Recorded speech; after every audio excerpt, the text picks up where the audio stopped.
single audit grant audit that occurs.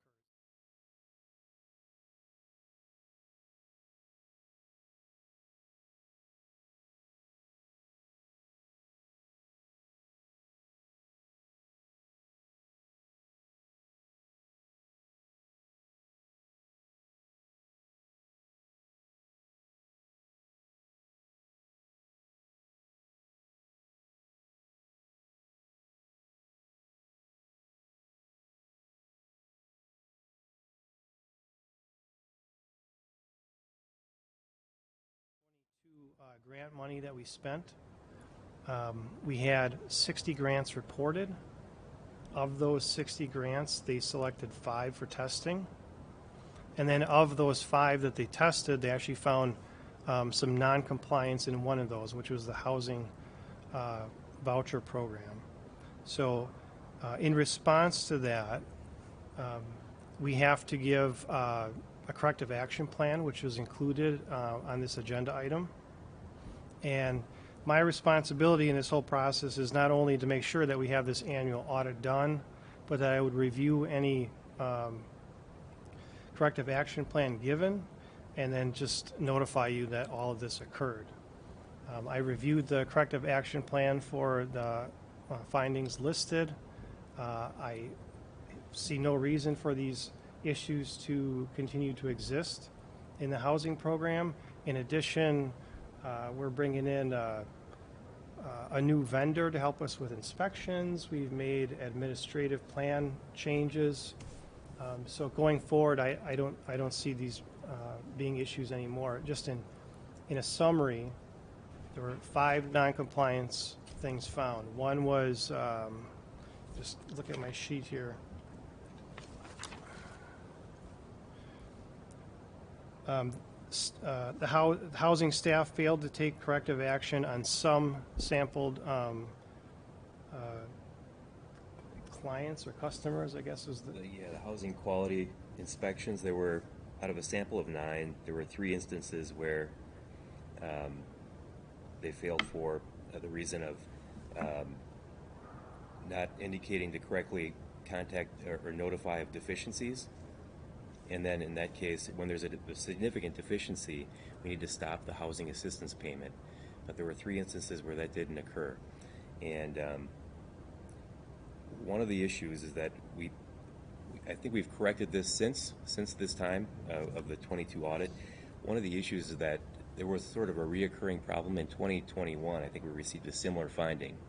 But we didn't receive those findings until late in the year. So some of these things sort of perpetuated into 22, and I think they were caught again. We're trying to avoid this routine. Mm-hmm. If we have a problem, we don't want it sort of becoming a recurring, continuous problem year after year after year, and having this independent audit come back and tell us you're doing this wrong, you're doing this wrong. So we've since updated our administrative plan. The staff is taking corrective actions. If there is a problem, that's a significant problem where it's notified, we need to notify the landlord in this case, and in a timely manner, and then at which point we would stop the housing assistance payment until the landlord satisfactorily cures the issue. So that has since been implemented, but nevertheless, just given the lag in some of the findings that we had from the previous year, I think it's spilled over into the 2022 monitoring year. So, Mr. Chair? Go ahead, Marty. Steve, what kind of, you say deficiency, what do you mean, like toilets not working in a rental unit? Or? Sink's not draining. You got to have some things like I understand that. all the people expect to have in their home. Sink's not draining, or maybe lacking fire, smoke, proper alarms. There's a range of significance. Some things are a lot more serious than others, of course, but... Thank you. And so that was one of them. There's 4 other ones, but they're all similar. Essentially, I believe it boils down to some missing or insufficient documentation that staff is going to make sure exists going forward. But to Steve's point about the timing, so this is, we're telling you about the 2022 audit. Changes are being implemented now. So chances are for 2023 we'll see similar items, but we shouldn't see this going on into 2024. We're actually meeting with HUD later this week on the 17th to go over our corrective action plan and share with them our response to the findings that that Jason has addressed. So it's our understanding, though, that we're operating procedurally better manner than we were in the past right now. So we're just trying to avoid reoccurring problems in the future. So nothing to approve on this one. This is just a communication, place on file. The place on file. Oh, in just a second, before I take the motion, Alderman Lysick. Is housing the only area that there were This deficiencies? is the only one, correct? Thank you. And just as a comment, I didn't see anything like this. Did you see this attached and read it? No. No. Dana, Vince? It's right now. It's live it's on the agenda. If you click on the link with the documents Yeah, in The Legislature. documents are That's missing, one you're of the saying? problems when there's something like this, audits and that. I'm glad that you had not this there? discussed, because we don't always pick up on that when we're looking at the agenda with everything being electronic now. And this goes for the budget too, by the way. When you get an electronic budget, it's not like having a paper budget in front of you. You tend not to be able to look at however many hundreds of pages there are in detail as you could if you were perusing it at your leisure. And I would recommend at least future councils be afforded the ability to have a printed budget, each member, and also for any of the public. I think you do it for the public yet if they want a printed one, don't you? I believe at, And I know it costs a little more money, but damn it, we're spending a lot of money in the budget, and I think every alder person should be able to read it in detail at their leisure and not be stuck at a computer screen looking page after page and trying, I got to go back 20 pages to find this thing, Or if you're going to discuss it in committee, it's much easier to do it if you have it marked on a piece of paper on your budget document. Just my comments. Other council members may not agree with me. I believe we did have printed copies available, but maybe they were just available too late. So we'll work on getting those available sooner. Yeah, I would say when the budget is presented to the council, each member should have a copy of the budget to go through with when you people are making your presentation to the finance committee and to the council, so that we can page through and look and Yeah. question things in an appropriate fashion. Okay. Can I add that Jim Sengstock kept every budget that he had ever passed in his desk at the council chamber, and then on his last day, he piled them all Yes, on I top know of that. each other. Don't let former Alderman Sengstock's actions reflect on the rest of us. Yeah, that's right. More than many reasons. Mr. Chairman, Alderman Vitale. yeah, my questions, it is, this, I believe it's the first year that we kind of really disregard the fact of the budget, really, to know exactly what really was going on, really. Why we could have even through the website, something that we can take out from the website, city website, for us to maybe to make a printing or I have a received a question. paper copy from Rebecca of the budget. I got an email said if I wanted one, let her know, and she would Yeah. get me one. Yeah, I know, but we should have it before the presentation is even made. of the council, And, really, and for you the shouldn't budget. have to ask for one. It should be an automatic thing. Every council member should get one. Thank you. And then, Jason, I want to say thank you as a boss. That's we are the boss of the city in that sense. A boss always wants to see, an employee say, boss, we had this problem and I fixed it already. And then when it comes to the boss, and that's wonderful. So I want to say thank you for that perspective. My question for you is the housing program. How big is that in terms of the federal dollars that the city spends? Is that the biggest program? That's let me look here. Right now, ARPA by far, I think, is going to be our biggest program. Oh, sure. That ends in 2024. but you might have a flavor. I think housing and CDBG are two of our biggest programs. Yeah, CDBG is about a $1.5 million budget, including program income from successful economic development loans and housing rehab projects. And then the housing program has about a $4 million budget. Yeah. Okay, Yeah. thank you. Yeah. And then I'll entertain a motion to place on file. To place on file. I'll second that. We have a motion and a second. Any further discussion? All in favor say aye. Aye. Opposed? The ayes have it.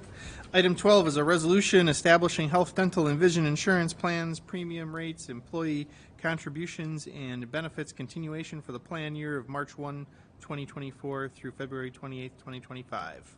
This is Richard. Yes. Annual file that does, I guess, three broad things. One is it authorizes continuation of benefits, establishes the rates for those benefits, and then it authorizes any changes thereto to the plan design for any benefits. So, to give some context, boss, there was a problem, but you guys fixed it over 5 years ago, and so we're in a strong position now. And I know that because our consultant, USI, does a benchmark study, and they look at our plans and kind of the value of the plan in terms of what you get for what we pay for, particularly from an employee point of view. And they compare that against different benchmarks of municipal governments and the Midwest region, and they kind of give you a rating. And if you get a 90 or above, you have a platinum plan. West Allis is at a 91. And in the context of what happened 5 to 10 years ago, the changes you made to plan design and employee contributions and out-of-pocket expenses and made some tough decisions, the plan is not only, comparatively speaking, a strong plan to help us retain and attract employees. But even the first 6 months of this year, the plan is still running strong post-COVID, where we had experienced last year and the year prior kind of that rebound.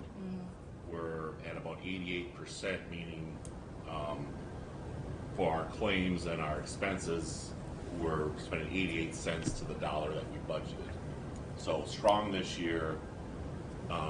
And give further context, 3 years ago we had a 0% premium increase. 2 years ago, 7%. That was coming out of COVID. Last year, 0%, and what we're proposing this year is a 2%. Across the board, retirees, active employees. Medical inflation is 7%.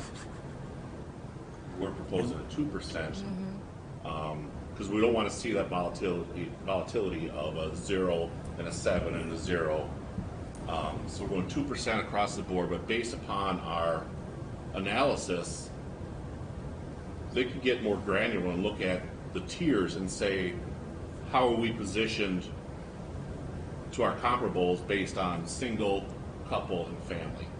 And so what we're doing for active employees, regardless of whether you're on a PPO or the high deductible plan, we're freezing single and couple, so they won't experience the 2% increase. They'll remain at the 0% increase, but everybody else will get that 2% because they determined kind of where that premium is positioned. So singles proportionally are paying a little bit more than the comparables, and same with employees plus one, but families are strong, so we can afford to do the 2% there.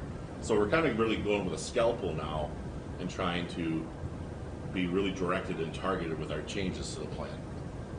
Another change that we're proposing this year is really a positive change in that employees pay out-of-pocket expenses, and it comes in generally 3 forms. One is your deductible, so no change in deductible, still the $250, the $750 for the PPO plan. They pay a 10% co-insurance, so there is no change to that. It's still a 10% co-insurance in network.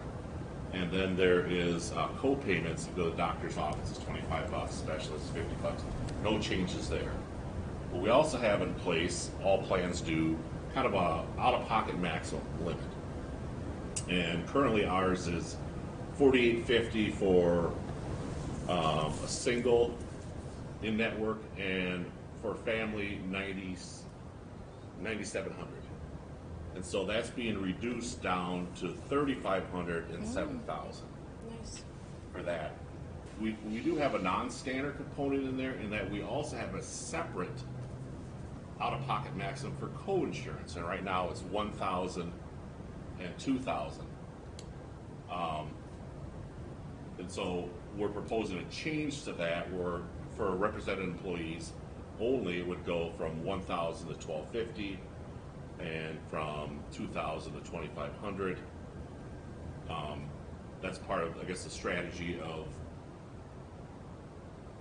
where they retire sooner, on our plan longer, those type of things. So again, being very targeted, but very minimal. So the increase that they're going to see in the co-insurance portion of that out-of-pocket expenses will be more than offset by that reduction in the overall out-of-pocket maximum.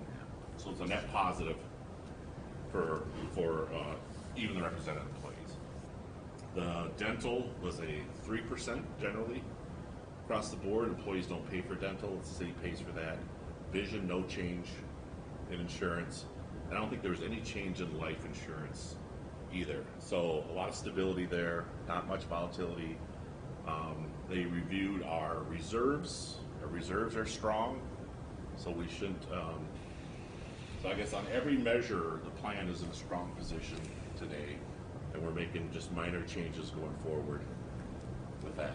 Nice. Motion to approve. Great. Second. A motion and a second. Any discussion? All in favor say aye. Aye. Opposed? The ayes have it.